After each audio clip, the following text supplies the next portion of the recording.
이미륵 선생은 3.1운동을 주도하다 일경의 수배를 받게 되고 안중근 의사의 사촌형 안봉근 선생의 도움으로 독일로 피신을 하게 됩니다. 이후 선생은 영영 고국땅을 밟지 못하고 그곳에 묻히게 되는데요.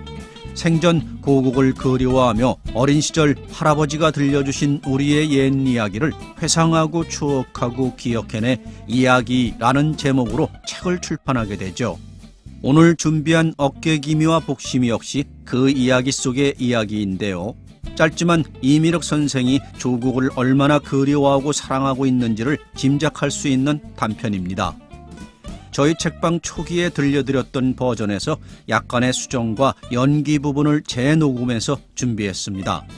이야기뿐만이 아니라 이미륵 선생을 기억하는 시간이 되기를 희망하면서 바로 시작합니다.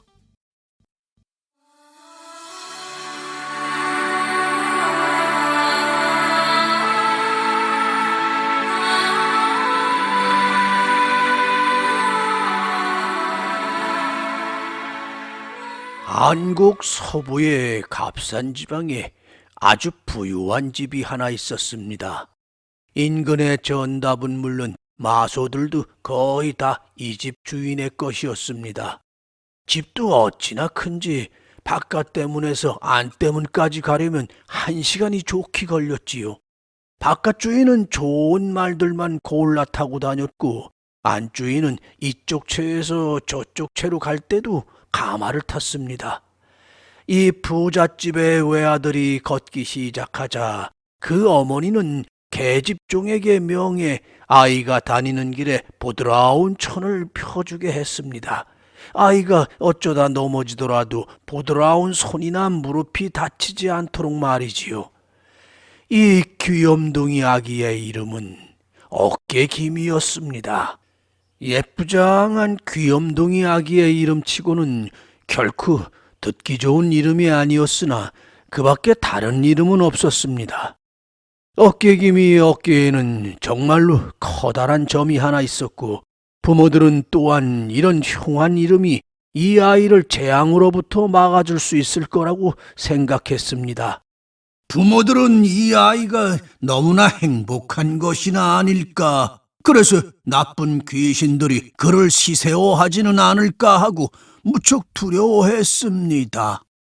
어머닌 매일같이 점장이 여편넬 집으로 불러들여 어깨기미가 장차 부귀다남의 행복을 누릴 것인지를 물어보곤 했습니다. 점장이 여편네들은 하나같이 운수대통이란 말밖엔 하지 않았습니다. 공연히 잘못 말했다가는 바깥 주인이 대노할까봐 두려웠기 때문이지요. 그런데 이마가 온통 주름살 투성이인 한 늙은 점장이만은 어깨기미가 15살밖에는 못 살 것이라고 말했습니다. 저 마귀 같은 년을 내쫓아라! 하고 어깨기미의 아버지는 하인들에게 명령을 하고 점괘를 푸는 책이며 요술 지팡이며 귀신들이 그려진 부채들을 태워버리게 했습니다. 그러나 이런 것이 무슨 소용이 있겠습니까? 점장이 노파는 그저 진실을 말했을 뿐인 거리요. 바보 같은 부모들은 죄 없는 노파를 쫓아내면 진실을 은폐할 수 있으려니 생각했습니다. 어깨기미는 14살이 되자 과연 알아눕게 되었습니다. 아버지는 가장 이름난 의원들을 불러들였습니다. 어떤 의원은 값비싼 인삼을 앓는 아이에게 주었고 또 어떤 의원은 새로 돋은 노경을 또 다른 의원은 딱딱한 호랑이 무릎뼈를 갈아주었습니다. 그러나 아이의 병은 낫지 않아 모두들 허탕을 치고 돌아갔습니다. 그러나 운명은 어깨기미네가 누릴 자격에 비해선 훨씬 친절했습니다. 전에 온갖 모독을 받고 쫓겨났던 그 점장이 노파가 다시 불려왔습니다. 어깨기미의 어머니는 노파에게 어떻게 하면 이 무서운 병을 이겨낼 수 있겠느냐고 물었습니다. 노파는 그러니까 누구든 한 사람이 죽어야 해요. 왜냐하면 황천명부에 그렇게 올라있기 때문이죠. 그러나 누가 대신 죽으면 당신의 아드님은 살아날 수 있습니다. 라고 말했습니다. 그러나 누가 어깨기미를 대신해 죽으려 하겠습니까? 아버지로 말하면 그 많은 재산을 모아놓고 이제 인생을 더 즐기고 싶었습니다. 어머니로 말해도 조금만 더 늙었더라도 아들을 위해 죽을 수 있었을지 모르지만 아직은 너무나 젊었습니다. 그래서 어머니는 집안의 모든 남녀 하인들을 불러놓고 자기 아들 대신 죽어줄 사람은 없느냐고 물었습니다. 남자 하인들은 자기만 믿고 사는 부인이 있다고 했고, 하녀들은 남편을 혼자 두고 죽을 수는 없다고 말했습니다. 그런데 하녀들 중에 단 한 명, 고아로서 친척이라고는 하나도 없는 사람이 있었습니다. 복심이라는 이름을 가진 이 충실한 하녀는 이 세상에 자기의 모든 것을 바칠 수 있는 사람이 없을까를 한동안 생각해 보았습니다. 그러더니 드디어 이렇게 말했습니다. 저는 혼잣몸이에요. 제가 어깨기밀 대신해서 죽겠습니다.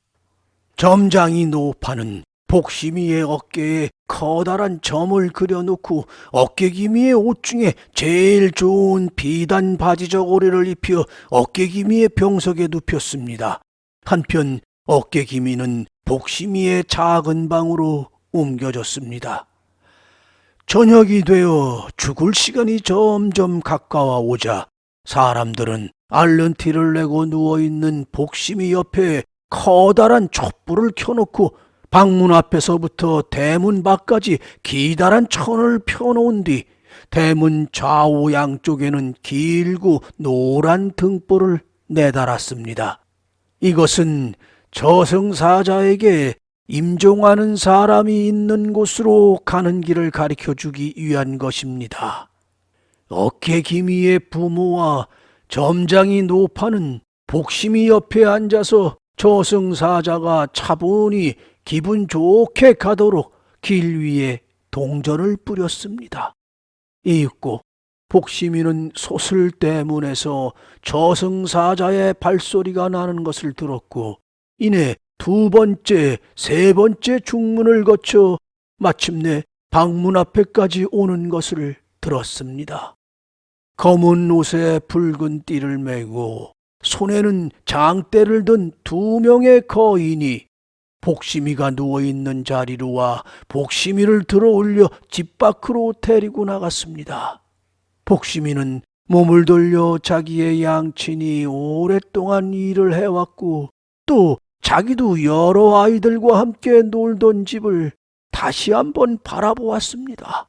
그러나 집은 어느새 멀리 멀리 떨어져 잘 보이지가 않았습니다. 어디선가 다듬이질하는 소리만이 들렸습니다. 그리고 멀리에서 개 짖는 소리가 들릴 뿐 사위는 죽은 듯 고요했습니다. 복심이는 칠흑같이 캄캄한 길을 서둘러 가고 있는 것을 느낄 뿐이었습니다. 하늘은 캄캄했고 저승사자의 모습은 보이지 않았으나 저승사자의 손과 움직이는 발들은 보였습니다. 다만 끝없이 길게 나 있는 길만이 분명히 보였습니다. 복심이는 하도 빨리 걷는 바람에 지칠 대로 지쳤습니다. 저승사자님, 조금만 쉬어가게 해주세요. 아주 피곤해 죽겠어요. 그리고 길은 어쩌면 이렇게 돌투성인지 걸을 수가 없어요. 여기선 아무도 쉬어서는 안 돼. 하고 저승사자 하나가 말했습니다. 다른 사자는 잠자코 있었습니다. 그러고 나서 복심이는 오랜 시간 가시덤불을 지나가야 했습니다. 복심이의 발에서는 피가 흘렀습니다. 복심이는 땅을 세게 밟지도 않아도 되도록 두 저승사자의 손을 꽉 붙잡고 갔습니다. 저승사자님, 잠깐 동안만 여기서 쉬게 해주세요. 팔이 아파 죽겠어요. 저승사자는 아무 말도 하지 않고 복심이를 계속 끌고 갔습니다. 이윽고 길이 약간 평평해지고 마치 동이 트는 것처럼 조금 환해졌습니다. 복심이는 기진맥진했고 목이 말라 견딜 수가 없었습니다. 그때 복심이는 한 여인이 물동이를 가지고 길에 앉아 있는 것을 보았습니다. 저승사자님, 물 좀 마시게 해주세요. 목이 타서 죽겠어요. 저승사자들은 수첩을 들여다보더니 안 돼.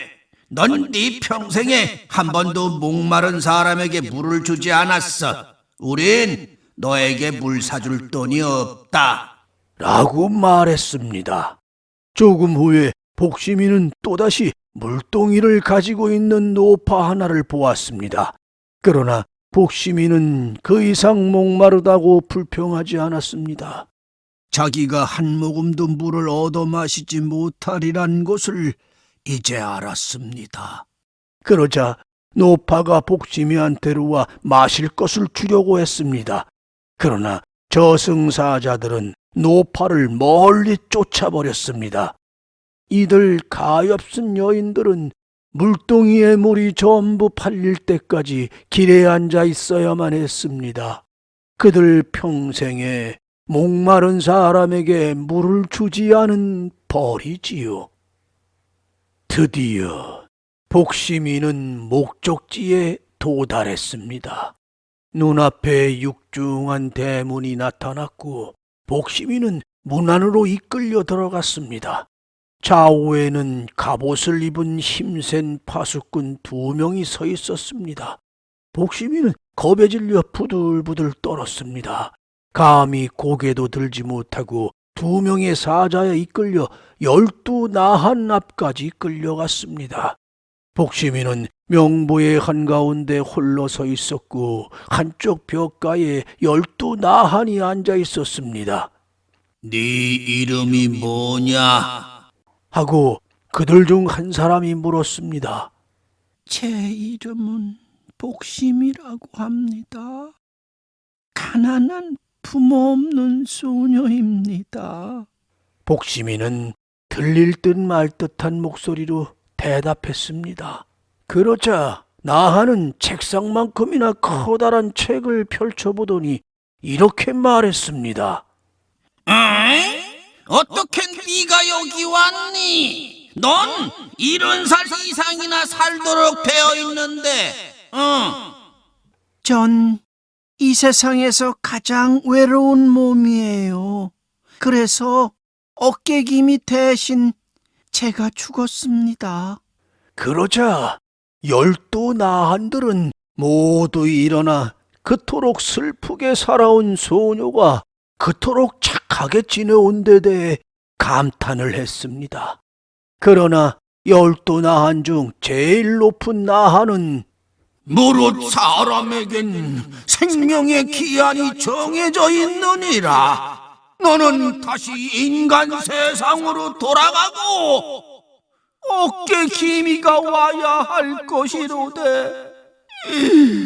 네가 그토록 착하고 또 그를 위해 희생했기 때문에 그도 너와 똑같은 나이까지 살게 해주마.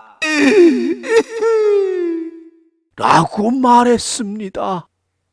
다시 2명의 사자가 들어와서 복심이를 명부에서 데리고 나갔습니다. 복심이는 넓고 밝은 평평한 길을 따라 급히 죽음의 나라 밖으로 인도되어 나왔습니다. 도초에 연꽃이 피어 있고 아름다운 새들이 그 위를 날아다니고 있었습니다. 복심이는 그곳이 너무나 아름답고 평화스러워 그곳을 떠나기가 싫었습니다. 그곳엔 태양이 비치지 않았지만 밝고 따뜻했습니다. 복심이는 아무것도 먹지 않았으나 배도 고프지 않고 목도 마르지 않았습니다. 여기저기 아주 아름다운 옷을 입고 거니는 사람들이 보였습니다. 몇몇 사람들은 꽃으로 덮인 호수에서 배를 타고 있었습니다. 멀리 정원에 앉아 노래 부르는 그리운 복심의 부모님 모습도 보였습니다. 어머니가 손을 흔들었으나 복심이는 벌써 수천리나 떨어진 곳에 와 있었습니다. 주위가 다시 어두워 오더니 저 멀리 마을에서 새벽을 알리는 닭 울음소리가 들려왔습니다. 어깨 기미의 부모들은 밤새껏 하얀 혼이불에 덮인 복심이의 시체 옆에 앉아 있었습니다. 새벽이 되자 어깨 기미의 부모들은 이 불쌍한 아이의 죽은 모습을 보려고 한 번 더 이불을 들쳤습니다. 그때 그들은 아이의 이마에 붉은 점이 돌아 점점 퍼지더니 생기가 돌고 미소 띤 얼굴로 변해가는 것을 보았습니다. 이윽고 복심이는 마치 깊은 꿈에서 깨어나듯 숨을 크게 쉬었습니다. 복심이는 혼이불을 젖히고 일어나 앉아 저승에 다녀온 얘기며 어깨기미도 오래 살 것이라는 얘기를 들려주었습니다. 어깨기미의 부모들은 기뻐하며 두 아이들을 짝을 지어 주었습니다. 어깨기미와 복심이는 불쌍한 사람들에게 좋은 일 하는 것을 잊지 않았습니다. 그들은 이제 이 세상에서 행하는 모든 일이 죽은 후에 벌이나 상으로 나타난다는 것을 알았습니다. 복심이는 어깨기미가 너무나 부드러운 천 위에서 걸었기 때문에 그 벌로 가시덤불 위로 걸어야 했었습니다. 그들은 그 후부터 그들의 남녀 하인들과 똑같이 그렇게 검소한 생활을 했습니다. 그리고 가물이 들 때면 커다란 동이에 맑은 물을 가득 담아 집 앞에 내놓아 아무도 목마른 사람이 없도록 했습니다. 두 사람은 모든 사람들에게 사랑을 받으며 늙도록 산 후 같은 날 같은 시간에 함께 죽었습니다.